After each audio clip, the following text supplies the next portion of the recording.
तो स्टूडेंट, जैसा कि आप बाहर थंबनेल में देख चुके हो कि इस वीडियो लेक्चर में हम आपको पॉलिटेक्निक अप्लाइड मैथ्स 1 के चैप्टर सेकंड डिटर्मिनेंट, जिसको हिंदी में सारणी कहते हैं, कि वह सभी इंपॉर्टेंट क्वेश्चन सॉल्व करेंगे जो न्यू पैटर्न के अनुसार आपके फर्स्ट सेमेस्टर एग्जाम में आने वाले हैं। आपको पता होगा क्योंकि जुलाई 2025 से सिलेबस और क्वेश्चन पेपर का पैटर्न बदल गया है। अब MCQ, multiple choice question, true false, fill in the blank वाले छोटे ऑब्जेक्टिव टाइप क्वेश्चन ज्यादा आएंगे, इसलिए हमें इस पे फोकस करना है और उसके अकॉर्डिंग हम क्वेश्चन यहाँ पे बताएंगे। तो पेपर पेन लेकर के एकांत में बैठिए और कुंडी मार के बैठिए, कुंडी ना खड़का ना राजा, और एक एक क्वेश्चन अच्छे से समझिए ताकि एग्जाम में आप क्वेश्चन पेपर को फोड़ डालो। ओके, और हाँ, केवल 18-19% व्यूअर्स ही इस चैनल को सब्सक्राइब करे हुए हैं। नेता टाइप आधा काम मत करो, सब्सक्राइब के साथ साथ बेल आइकॉन भी दबाओ। इसको सॉल्व करना है। डिटर्मिनेंट, देखिए स्टूडेंट, मैं जो भी क्वेश्चन बताऊंगा साथ साथ पूरा उसका डिटेल थोड़ा व्याख्या जरूर करूंगा, जिससे कि इस क्वेश्चन के अलावा अगर केवल इसी क्वेश्चन को बताना हो मुझे तो मैं सीधे बताऊंगा कि भैया कोई भी 2x2 ऑर्डर का डिटर्मिनेंट है, उसके लेफ्ट के टॉप से राइट के बॉटम में मल्टीप्लाई कर दो, मतलब ए का मल्टीप्लाई ए इंटू डी कर दो, ए का मल्टीप्लाई डी में, फिर माइनस का साइन बीच में, और फिर लेफ्ट के बॉटम से राइट के टॉप में मल्टीप्लाई कर दो, सी इंटू बी कर दो। बस यही आपका आंसर हो गया। सिंपल एक तरीका तो ये है, और option number D is a right answer. B C लिखा हुआ वहां पे, यहाँ सी भी है तो आप आगे पीछे लिख सकते हैं, A D minus B C, C option is a right answer. ठीक है, तो सी ऑप्शन आप यहाँ पे लिखेंगे, आपको 1 मार्क्स मिल जाएगा। लेकिन मैं साथ साथ ये भी बताता चलूं कि जो ये डिटर्मिनेंट है इसमें कितनी रो है कितनी कॉलम है। देखो स्टूडेंट, रो होती है ऐसे में हॉरिजेंटल में, और वर्टिकल में होता है कॉलम। ठीक है, इसमें 1 2 रो है और 2 कॉलम है, 1 2। हाँ, तो इसको बोलते हैं rho into column. Rho into column जो होता है वो ऑर्डर ऑफ द डिटर्मिनेंट या ऑर्डर ऑफ द मैट्रिक्स होता है। तो इसमें रो 2 है, इंटू कॉलम भी 2 है, तो 2x2 ऑर्डर का अगर हम पूछें कि बताओ इसका ऑर्डर क्या है, तो इसका ऑर्डर है 2x2। हाँ, ऑर्डर जो होता है रो इंटू कॉलम, जितनी रो इंटू जितने कॉलम, तो रो इंटू कॉलम जो है किसी डिटरमिनेंट का ऑर्डर होता है, तो 2x2। और इसको शॉर्टकट में इसको ऐसा भी बोलते हैं ऑर्डर 2, केवल ऑर्डर 2 भी बोला जाता है। हाँ? और एक चीज ध्यान रखना स्टूडेंट कि डिटर्मिनेंट केवल स्क्वायर मैट्रिक्स का ही होता है। जैसे कि एक कोई मैट्रिक्स है 1 2 3 4, तो ये 2x2 ऑर्डर की है। 2x2 जिसमें रो और कॉलम बराबर होते हैं उसको स्क्वायर मैट्रिक्स बोलते हैं। तो इसका डिटर्मिनेंट निकालना हो तो मैट्रिक्स के दोनों तरफ 2 डंडे लगा दो और इधर जो मुड़े हुए हैं उसको सीधे कर दो डंडे, तो 1 2 3 4 ये डिटरमिनेंट हो गया। लेकिन अगर a इज इक्वल टू 1 2 3 4 5 6 ये है, ठीक है, अगर ये है तो क्या इसका डिटरमिनेंट पॉसिबल है? नहीं है, क्योंकि इसमें रो कितनी है? 1 2 रो है 2, इंटू कॉलम कितने? 1 2 3 कॉलम है, 2x3 ऑर्डर का मैट्रिक्स है ये, तो इसका डिटरमिनेंट पॉसिबल नहीं है। इसका डिटरमिनेंट पॉसिबल नहीं, क्यों? क्योंकि केवल स्क्वायर मैट्रिक्स का डिटरमिनेंट पॉसिबल होता है, ये स्क्वायर मैट्रिक्स नहीं। जब रो और कॉलम बराबर होते हैं उसको स्क्वायर मैट्रिक्स बोलते हैं। ठीक है, इसलिए मैं थोड़ा सा ये चीजें भी आपको साथ साथ बताता चलूं जो मेरे दिमाग में आएंगी, ठीक है, जिससे कि सारे कॉन्सेप्ट आपके क्लियर हो जाएं। और डिटेल वीडियो लेक्चर तो हमने ऑलरेडी बना ही रखे हैं, उसका नीचे डिस्क्रिप्शन में प्लेलिस्ट का, डिटरमिनेंट की एक प्लेलिस्ट बना रखी है, उसका नीचे डिस्क्रिप्शन में लिंक है, उसको डिटेल में देखना है, समय आपके पास है तो उसको भी जरूर देख लीजिए। ठीक है, और इन क्वेश्चन से तो आपके सारे क्वेश्चन क्लियर होंगे, और ऑब्जेक्टिव टाइप क्वेश्चन हम पहली बार इस टाइप से बता रहे हैं। क्वेश्चन नंबर 2 स्टूडेंट आप पढ़िए, इसमें क्या लिखा हुआ है? If any 2 row of a determinant are identical then the value of the determinant is 0। तो ये बताना है कि ये ट्रू है या फॉल्स है। वो कह रहा है कि अगर किसी डिटर्मिनेंट की कोई 2 रो एक जैसी हो तो क्या उस डिटरमिनेंट की वैल्यू 0 होती है। बताओ ये सत्य है या असत्य है? सत्य है तो ट्रू लिख दो। तो स्टूडेंट ये ट्रू है, आपको केवल क्वेश्चन नंबर 2 में TRUE लिख देना है, आपको 1 मार्क्स मिल जाएगा। लेकिन आपको पता भी तो होना चाहिए कि क्यों ट्रू है ये। हाँ, तो देखिए हम बताते हैं। देखिए, अगर कोई डिटरमिनेंट है ये इस टाइप से, हाँ, 1 2 3 4 5 6 और 1 2 3, ठीक है, ये 3/3 ऑर्डर का डिटरमिनेंट है। ठीक, अब हमें बोला जाता है भैया इस डिटरमिनेंट को सॉल्व करो, इस डिटरमिनेंट को सॉल्व करो। तो एक तरीका तो यह है कि फर्स्ट रो के रिस्पेक्ट में इसको खोलिए, लंबा समय लगेगा। लेकिन अगर आपको प्रॉपर 6-7 प्रॉपर्टीज है डिटरमिनेंट की, वो भी हम 7-7 क्वेश्चन मैंने उस पर बेस्ड बना रखे हैं, प्रॉपर्टीज डिटेल वीडियो लेक्चर में देख सकते हैं आप। सॉल्व करेंगे तो लंबा समय लगेगा क्योंकि 1 मार्क्स का क्वेश्चन है, तो इसका कुछ ट्रिक होना चाहिए। तो अगर किसी डिटरमिनेंट की कोई 2 रो या कोई 2 कॉलम आइडेंटिकल होते हैं, मतलब एक जैसे होते हैं, जैसे कि यहाँ पे R1 फर्स्ट रो और R3, ये R2 सेकंड है और ये R3 थर्ड रो है। R1 और R3 आइडेंटिकल है, एक जैसे हैं, 1 2 3 1 2 3। तो जब किसी डिटरमिनेंट की 2 रो एक जैसी होती है, उस डिटरमिनेंट की वैल्यू सीधे 0 होती है। सॉल्व करके भी 0 आएगा, डायरेक्ट आप 0 रख सकते हैं, क्योंकि आपको प्रॉपर्टी पता है कि किसी डिटरमिनेंट की कोई 2 रो या कोई 2 कॉलम, अगर कोई 2 कॉलम भी आइडेंटिकल हो तब भी उस डिटरमिनेंट की वैल्यू 0 होती है। ठीक है, ये ध्यान रखना। और किसी डिटरमिनेंट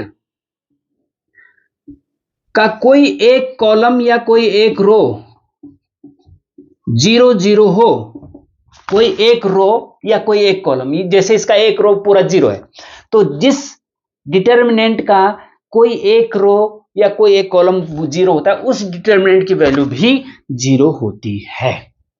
ठीक है, ये भी आप साथ साथ जो मेरे दिमाग में आ रहा है वो आप समझते जाएं एक एक क्वेश्चन को। ऐसा नहीं कि केवल जो क्वेश्चन मैंने यहां बताया वही, साथ साथ लेक्चर का मतलब यही होता है कि उसके अलावा बुक में है, बुक में आप एक क्वेश्चन है, एक ही क्वेश्चन को सॉल्व करा हुआ, लेकिन हम एक क्वेश्चन के साथ साथ 3-4 क्वेश्चन और क्लियर कर रहे हैं आपके।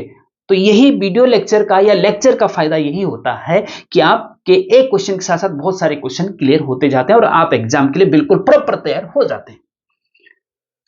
Question number 3, value of determinant 1 2 5 3 is dash dash, option दे रखे ABCD। ठीक है, अब इस डिटरमिनेंट को सॉल्व करो और इस ऑप्शन में से कोई एक ऑप्शन पे टिक कर दो, खत्म बात है ना। तो कैसे सॉल्व करेंगे, अभी मैंने आपको बताया था कि डिटरमिनेंट को 2/2 ऑर्डर के डिटरमिनेंट को ऐसे सॉल्व करते हैं, लेफ्ट के टॉप से राइट के बॉटम में मल्टीप्लाई करते हैं, मतलब 1 का मल्टीप्लाई 3 में करते हैं, फिर बीच में माइनस का साइन लगता है, और फिर लेफ्ट के बॉटम से राइट के टॉप में मल्टीप्लाई करते हैं, मतलब 5 का मल्टीप्लाई -2 से करते हैं, 5 का मल्टीप्लाई -2 से करते हैं। ठीक है स्टूडेंट, तो बस इसको सॉल्व करो। 1 × 3 3 हो गया, और माइनस माइनस देखो 5 -5 और -2 का मल्टीप्लाई माइनस माइनस प्लस होता है, और 5 2 जा 10 होता है, और इज इक्वल टू 10 + 3 13 आपका आंसर आ जाएगा। इसमें option number B is the right answer. ठीक है, ऑप्शन नंबर बी आप लिख सकते हैं, आपको 1 मार्क्स मिल जाएगा। ठीक है, बस इस टाइप से, और आप इसी टाइप से बहुत सारे क्वेश्चन कर सकते हैं। 2/2 ऑर्डर के डिटरमिनेंट को कैसे सॉल्व करना है आप अच्छे से समझ गए होंगे। यहां पे डिजिट चेंज हो सकती है एग्जाम में, लेकिन 2/2 ऑर्डर का आएगा तो ऐसे ही आएगा, ऐसे सॉल्व करना, कोई दिक्कत नहीं। कोई दिक्कत है तो आप कमेंट में पूछ सकते हैं। अब क्वेश्चन नंबर 4 देखिए student, the determinant of order 3 has how many element. Question number 4 कह रहा है कि जो 3 ऑर्डर का डिटरमिनेंट होता है उसमें कितने एलिमेंट होते हैं। तो भैया देखिए 9 होते हैं, आपको सीधे 9 आंसर बताना है, option number C is right answer करके। ठीक है, आपको मिल जाए, लेकिन क्यों होते 9 ये आपको पता होना चाहिए भाई थोड़ा, है ना। जैसे माना matrix A is equal to 1 A B C D E F G H I। ठीक है, ये 1 2 3 रो है, इंटू रो पहले आता कॉलम बाद में आता है, कॉलम 1 2 3 कॉलम है, तो 3/3 ऑर्डर का मैट्रिक्स है ये, 3/3 ऑर्डर का मैट्रिक्स है ये। और जो 3/3 ऑर्डर का मैट्रिक्स होता है स्क्वायर मैट्रिक्स होता है, क्योंकि रो और कॉलम बराबर है। 3/3 ऑर्डर का मैट्रिक्स है, तो जो 3/3 ऑर्डर का मैट्रिक्स होता है उसको सिंपल ऑर्डर 3 भी बोल देते हैं, इसको 3/3 बोलो या ऑर्डर 3 बोलो। ऑर्डर 3 का मतलब 3/3 का मैट्रिक्स।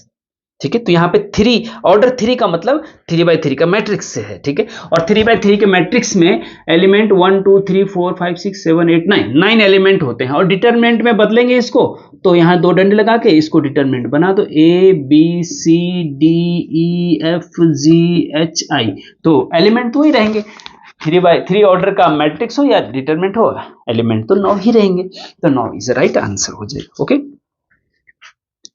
तो क्वेश्चन नंबर 5 देखिए स्टूडेंट, क्वेश्चन नंबर 5 में क्या है कि the determinant of a matrix can only be calculated if the matrix is a square matrix. तो ये ट्रू है या फॉल्स है ये बताना है। कि मतलब ये कह रहा है कि केवल स्क्वायर मैट्रिक्स का ही डिटरमिनेंट निकाला जा सकता है। तो बिल्कुल सही बात है भैया, तो ट्रू लिख दो, TRUE ट्रू लिख दो। सत्य हिंदी में लिखना है तो सत्य, राम नाम सत्य नहीं लिखना, सत्य लिखना है केवल। हाँ चलिए, तो सत्य लिख दीजिए, हाँ ट्रू लिख दीजिए। The value of the determinant of identical matrix, अच्छा नहीं, determinant of matrix can only be calculated of the matrix square. केवल स्क्वायर मैट्रिक्स का ही डिटरमिनेंट, अभी जस्ट पहले बताया मैंने, केवल स्क्वायर मैट्रिक्स का ही, अगर मैट्रिक्स स्क्वायर है मतलब 1 2 3 4, मतलब जैसे ये स्क्वायर मैट्रिक्स है, 2x2 ऑर्डर की है, रो जितने रो हैं उतने ही कॉलम है, उसको स्क्वायर मैट्रिक्स बोलते हैं।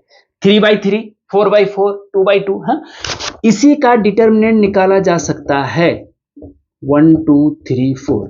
अगर मैट्रिक्स इस टाइप की है, कोई बी मैट्रिक्स ले लो 1 2 3 4 5 6, हाँ तो इसमें रो है 2 कॉलम है 3, ठीक है, रो है 2 और कॉलम है 3।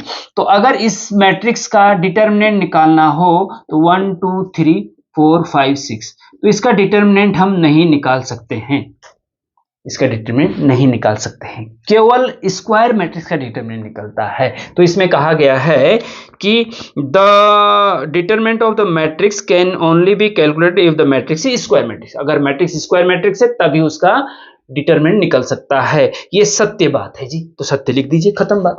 क्वेश्चन नंबर 6, क्वेश्चन नंबर 6 यहीं पे देखिए, क्वेश्चन नंबर 6 में बोला गया है कि the value of the determinant of identical matrix of order 3 is. Identity matrix, कोई आइडेंटिटी मैट्रिक्स है, उसका डिटरमिनेंट निकालना हो तो कितना उसकी वैल्यू होती है, ठीक है। तो देखिए आइडेंटिटी, मान लीजिए आइडेंटिटी मैट्रिक्स, देखो इसमें तो सिंपल आंसर भी दे सकते हैं आप, अगर आपको याद है तो आंसर भी दे सकते हैं, लेकिन मैं समझा रहा हूं आपको, ठीक है। आइडेंटिटी मैट्रिक्स, सबसे पहले तो ये समझना आपको कि आइडेंटिटी मैट्रिक्स होती क्या है, ठीक है। आइडेंटिटी मैट्रिक्स होती है ऐसी मैट्रिक्स, ऑर्डर 3 की बनानी है हमको, हाँ ऑर्डर 3 की मैट्रिक्स बनानी है तो 3 रो और 3 कॉलम होने चाहिए। 3 रो 1 2 3 1 2 3 1 2 3, 3 रो 3 कॉलम, ठीक है। तो ऐसी इन जगहों पे एलिमेंट, तो आइडेंटिटी मैट्रिक्स, उसको मैट्रिक्स को बोलते हैं कि जिसके डायगोनल, देखो इसको बोलते हैं मेन डायगोनल, डायगोनल एलिमेंट ये और ये, जिसके डायगोनल एलिमेंट 1 1 1 होते हैं और सारे 0 होते हैं।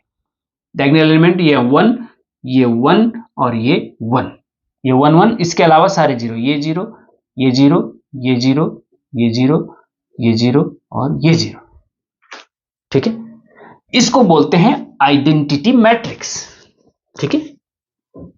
तो आइडेंटिटी मैट्रिक्स किसको, पहले तो ये समझना जरूरी है कि भैया आइडेंटिटी मैट्रिक्स होती क्या है, कि ऐसी मैट्रिक्स जिसके डायगोनल एलिमेंट 1 1 1 होते हैं, उसके अलावा सारे 0 होते हैं, ठीक है। अब वही कह रहा है कि जो आइडेंटिटी मैट्रिक्स 3 ऑर्डर की जो आइडेंटिटी मैट्रिक्स होती है उसका determinant, therefore determinant of A, matrix A का डिटरमिनेंट ऐसे लिखते हैं, तो ये हो जाएगा 1 0 0 0 1 0 0 0 1। आइडेंटिटी मैट्रिक्स ये हो गई, ये सॉरी आइडेंटिटी मैट्रिक्स का डिटरमिनेंट ये हो गया।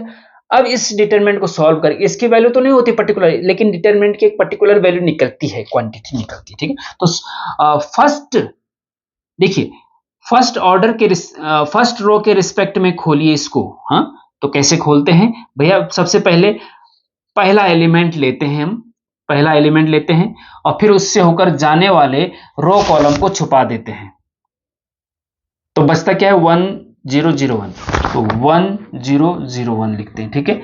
उसके बाद प्लस माइनस चलता है इसमें, माइनस, फिर सेकंड एलिमेंट लेते हैं 0, फिर उसके अंदर छुपा करके तो कुछ भी आएगा, वो 0 बाहर है तो सारा 0 ही हो जाना है, फिर प्लस माइनस फिर प्लस, फिर थर्ड एलिमेंट 0 लेते हैं, उसके अंदर भी जो आएगा 0, तो ये सारे 0 ही होना है, तो बचेगा। कुल मिला के बात ये है कि 1 इसका 1 into 1 1 minus 0 is equal to 1 आपका आंसर आ जाएगा। कहने का मतलब ये है, इसको सीधे आप याद भी रख सकते हैं कि जो भी आइडेंटिटी मैट्रिक्स होती है उसका डिटर्मिनेंट हमेशा 1 होता है।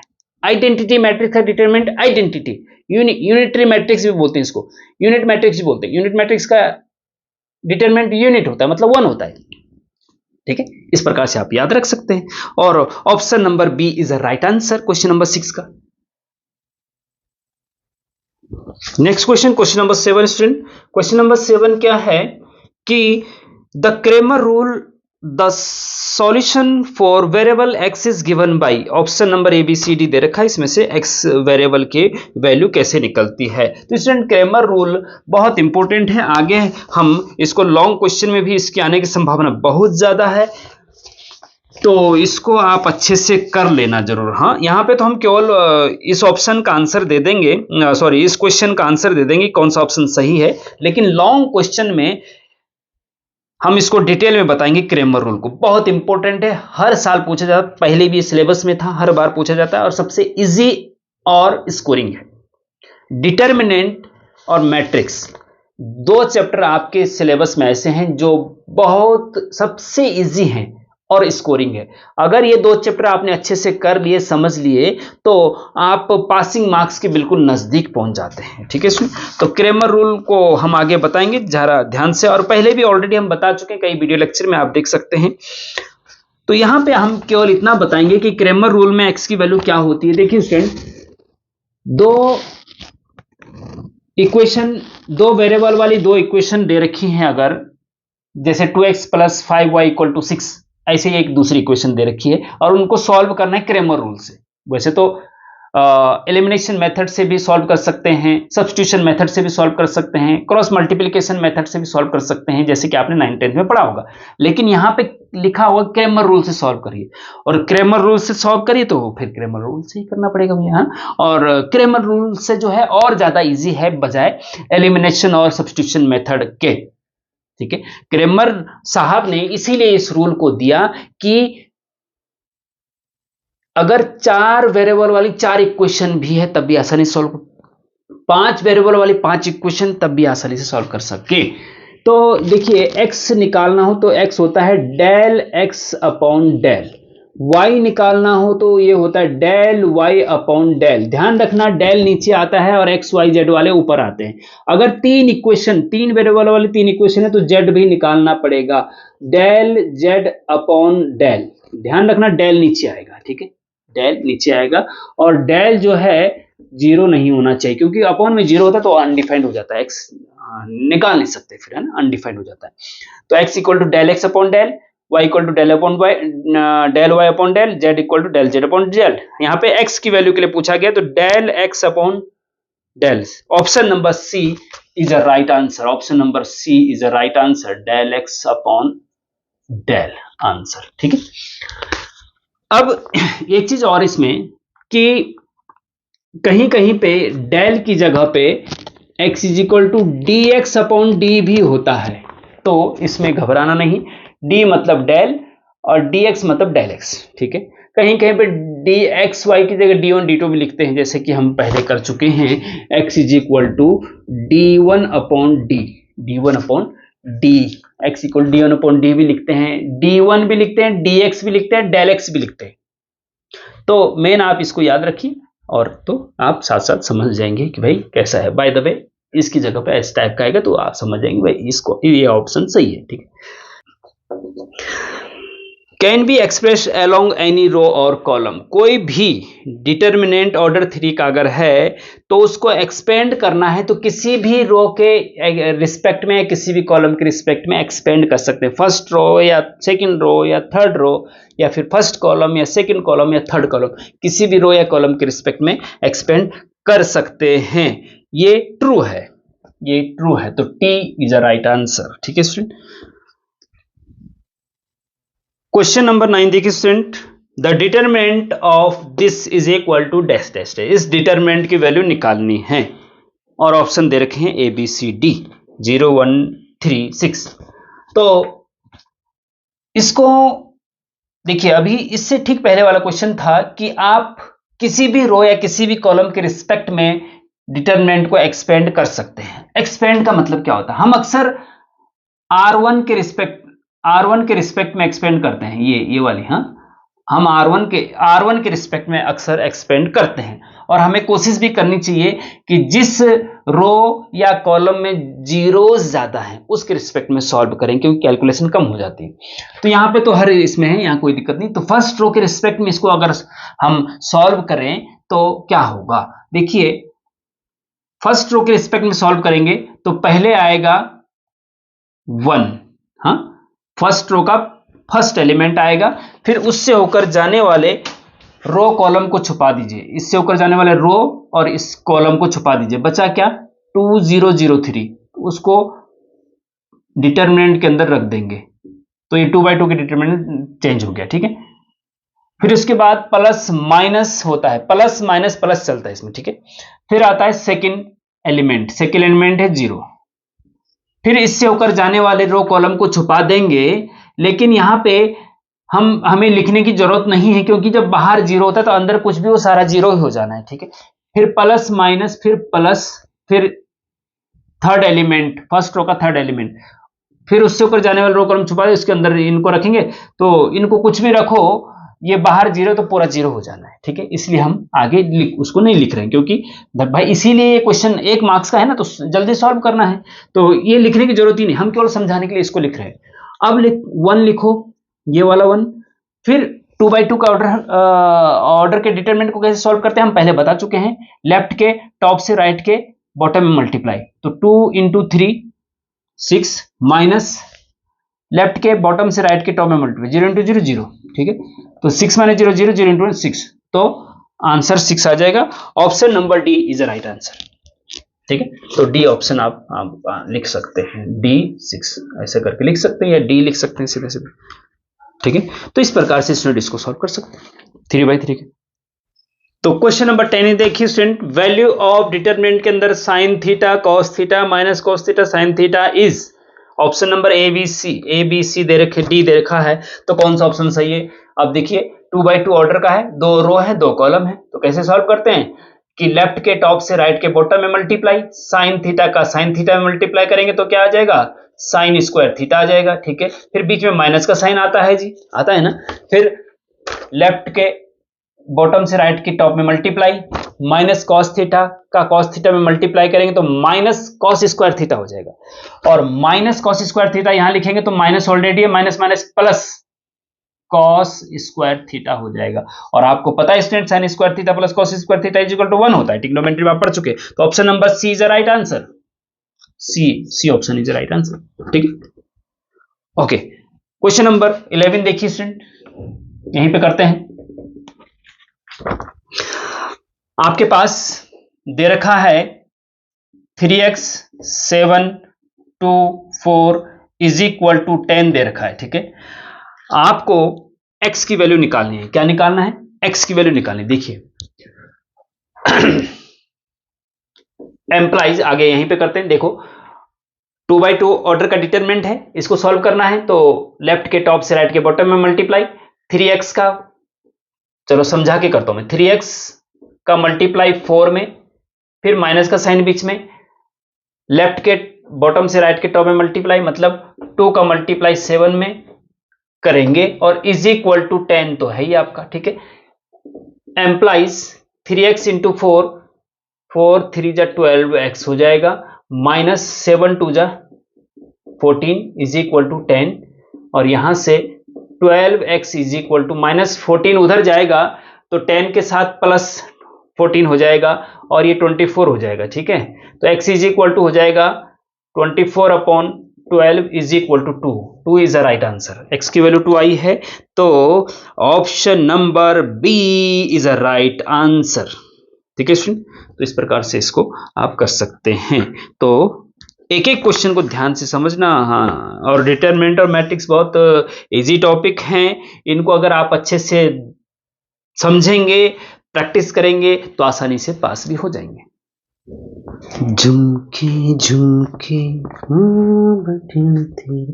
चलिए, तो क्वेश्चन नंबर 12 देखिए स्टूडेंट, वैल्यू ऑफ डिटरमिनेंट के अंदर 1 ओमेगा, इसको ओमेगा बोलते हैं, हाँ, ओमेगा -1 ओमेगा स्क्वायर इज, इसकी वैल्यू क्या है? ऑप्शन दे रखे हैं A B C D, where omega is a cube root of unity. Omega is cube root of unity, मतलब omega cube root of unity है। क्यों है स्टूडेंट? ये कॉम्प्लेक्स नंबर का एक टॉपिक होता है कि अगर omega cube root of unity है, क्यूब रूट ऑफ यूनिटी का मतलब होता है कि 1 का क्यूब रूट, एक स्क्वायर रूट होता है 1/2, 1 का क्यूब रूट ऑफ यूनिटी का मतलब 1 का क्यूब रूट, और इसके जो क्यूब रूट होते हैं 3 होते हैं, एक 1 होता है, एक ओमेगा होता है, एक ओमेगा स्क्वायर होता है। ओमेगा की कोई वैल्यू होती है, ठीक है, उस पर अभी नहीं जाएंगे। 3 वैल्यूज होती है क्यूब रूट, 1 की क्यूब रूट, 1 के क्यूब रूट जो है 3 होते हैं, 1 ओमेगा ओमेगा स्क्वायर। और इन 3 क्यूब रूट ऑफ यूनिटीज में क्या रिलेशन होता है वो बहुत इंपॉर्टेंट है, वो आपको याद रखना है। Number 1, 1 plus omega square is equal to 0 होता है, और नंबर 2 है omega cube is equal to 1 होता है। ये याद रखना है आपको, बहुत इंपॉर्टेंट है। जो क्यूब रूट ऑफ यूनिटीज हैं 3, उनके बीच में ये रिलेशन होता है, एक 1 plus omega square is equal to 0 और omega cube is equal to 1। बस अगर ये याद है तो इस क्वेश्चन को आसानी से सॉल्व कर सकते हैं। इससे दूसरा क्वेश्चन भी है, वो 3x3 ऑर्डर का है, आगे वो शॉर्ट क्वेश्चन में 2.5 मार्क्स का क्वेश्चन में आएगा। ये अभी हम 1 मार्क्स क्वेश्चन वाले बता रहे हैं, ठीक है। ओके, इसको सॉल्व करना है तो भैया सिंपल है, 2/2 का डिटरमिनेंट कैसे सॉल्व करते हैं? लेफ्ट के टॉप से राइट के बॉटम में मल्टीप्लाई, 1 का मल्टीप्लाई मतलब 1 का मल्टीप्लाई ओमेगा स्क्वायर में, फिर माइनस का साइन बीच में, -1 का मल्टीप्लाई ओमेगा में, ठीक है। मल्टीप्लाई ब्रैकेट का मतलब मल्टीप्लाई होता है, तो ब्रैकेट में रखो। ब्रैकेट में रखने से क्या होता है कि आप माइनस साइन को ब्रैकेट में रखेंगे तो फिर उसको आसानी से समझ सकते हैं कि माइनस माइनस प्लस हो गया ब्रैकेट खोलने पे, ठीक है। तो हम समझाने के लिए इसको कर रहे हैं, आपकी प्रैक्टिस हो जाए तो आप जरूरी नहीं कि आप उसमें ब्रैकेट में रखो। अब ब्रैकेट खोल दीजिए तो 1 का मल्टीप्लाई ओमेगा स्क्वायर में, तो 1 इंटू ओमेगा स्क्वायर, ठीक है। यहाँ पे ब्रैकेट खोलेंगे, -1 का मल्टीप्लाई माइनस में, तो माइनस इंटू माइनस प्लस, और ओमेगा तो प्लस का ओमेगा हो जाएगा, ठीक है, प्लस का ओमेगा। तो omega plus omega square, option omega plus omega square तो है नहीं। तो भैया देखिए, अब इस प्रॉपर्टी की हेल्प चाहिए भैया हम, क्योंकि हम जानते हैं कि 1 plus omega square is equal to 0 होता है। तो 1 को उधर ले जाओ तो omega plus omega square is equal to क्या हो जाएगा? -1। Omega plus omega square is equal to क्या हो जाएगा? -1, तो इज इक्वल टू -1। तो option number C is a right answer. Option number C is a right answer, ठीक है। इस प्रकार से इसको सॉल्व कर सकते हैं। अब चलते हैं क्वेश्चन नंबर 13 पे। इसको हम मिटा देते हैं यहाँ पे।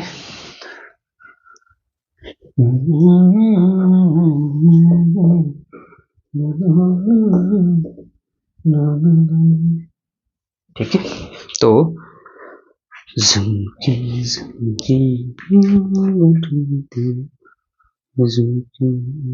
अच्छा चलो, ये question number 13 is the last question. Last question means इसका ऑब्जेक्टिव टाइप क्वेश्चन का ये लास्ट कोई 1 मार्क्स का जो क्वेश्चंस हैं उसका हम लास्ट क्वेश्चन बता रहे हैं, क्वेश्चन नंबर 13, ठीक है। उसके बाद शॉर्ट क्वेश्चन बताएंगे 2.5 मार्क्स के, और उसके बाद लॉन्ग क्वेश्चन बताएंगे 5 मार्क्स के, ठीक है। इसमें हम ये लास्ट क्वेश्चन बता रहे हैं, उसके बाद इस वीडियो को एंड करेंगे और नेक्स्ट वीडियो में हम फिर शॉर्ट 2.5 मार्क्स के और 5 मार्क्स के बताएंगे, ठीक है। तो क्वेश्चन नंबर 13 में दे रखा है कि the area of the triangle having vertices at x1 y1 x2 y2 x3 y3 is del is equal to 1/2 determinant के अंदर x1 x2 x3 y1 y2 y3 1 1 1 दे रखा है। वो कह रहे हैं कि अगर कोई ट्रायंगल है, ये ट्रायंगल है ABC, हाँ, और वो कह रहा है कि तीनों वर्टाइसेस के कोऑर्डिनेट दे रखे हैं। A के दे रखे हैं x1 और y1, B के दे रखे हैं x2 और y2, और C के दे रखे हैं x3 और y3। तीनों ट्रायंगल के तीनों वर्टाइसेस के कोऑर्डिनेट दे रखे हैं और फिर बोला जाता है कि बताइए इसका एरिया क्या है। इसका एरिया डिटरमिनेंट की फॉर्म में, एरिया का फॉर्मूला होता है, डिटरमिनेंट की फॉर्म में एरिया का फॉर्मूला ये होता है। ये ट्रू है या फॉल्स है? तो ये ट्रू है भैया, ठीक है, तो आंसर हो जाएगा ये ट्रू है। ये याद रखना आपको, डिटरमिनेंट के फॉर्म में ट्रायंगल का एरिया निकालना जब वर्टाइसेस दे रखे हो, तो वर्टाइसेस में x1 x2 इसका x कोऑर्डिनेट, इसका x कोऑर्डिनेट, इसका x कोऑर्डिनेट ऐसे में रख दो, x1 x2 x3, फिर y कोऑर्डिनेट रखो तो तीनों के y1 y2 y3 second column में, फर्स्ट कॉलम में x कोऑर्डिनेट रखो, सेकंड कॉलम में y कोऑर्डिनेट रखो और थर्ड कॉलम में 1 1 1 ही रखना है और आगे 1/2 भी लिखना है। तो ये होता है एरिया ऑफ ट्रायंगल, इससे एरिया ऑफ ट्रायंगल निकल जाता है, ठीक। हाँ, इस चीज का ध्यान रखना भैया, ठीक है। और इससे रिलेटेड क्वेश्चन 2.5 मार्क्स के और 5 मार्क्स के हैं कुछ, वो हम आगे बताएंगे, ठीक है। तो best of luck, thank you. लबरा चोरी हुई, लबरा चोरी हुई। अच्छा, बंद नहीं किया अभी।